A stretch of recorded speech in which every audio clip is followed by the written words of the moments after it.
najbolj mi je v spominu stala selitev iz kliničnega centra oddelka za reprodukcijo v staro porodnišnico.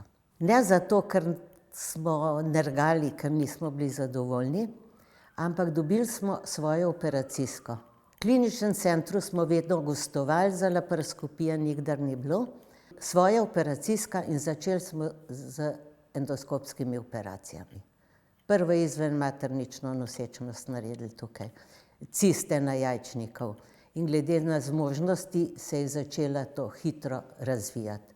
Uvedba najzahtevnejših operacij endometrioze leta 2002, kjer smo uspeli formirati ekipo radikalnega kirurga, to je bil doktor Kobal, abdominalnega kirurga, doktor Jelenca, in pa še jaz sem bila kot reproduktivec zraven.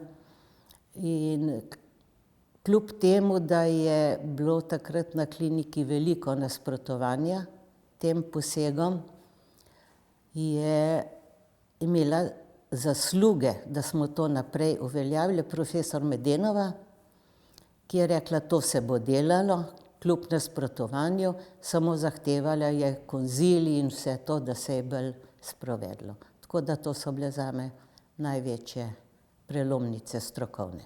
Nato me je pa profesor Hrenova začela voziti s sabo povsod, od ambulante do operacijske, do abrazij in abortusov. Takrat ni bilo uradnih mentorjev. Taka mentorca, kot je bila ona,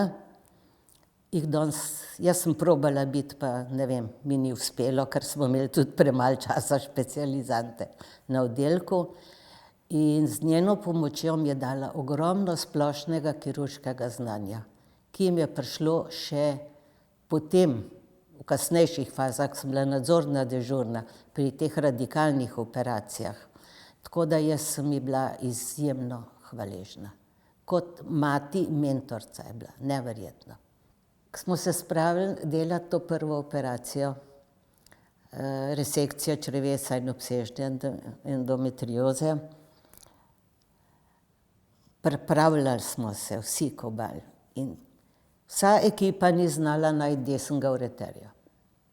Pol je prišel Meglič, pol je prišel Barbič in vsi smo iskali desni ureter.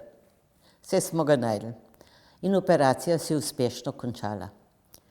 Potem so pa vsi čakali, da bomo kakšno proslavo naredili, ne kakšno manjšo zakusko ali karkoli. Ampak zaključek sodelujočih v operacijski je pa bil, seveda ne bojo, saj so sami Gorenjci.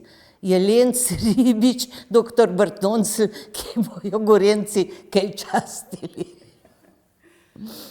Večina mojih učencev je izpolnila in upam, da tudi nadgradila, ne? Ker pravijo, da dober učitelj je tisti, ki ga učenci prerastejo. Zdaj, če bi rekla, da ne, pol pomeni, da sem bila slaba učiteljica.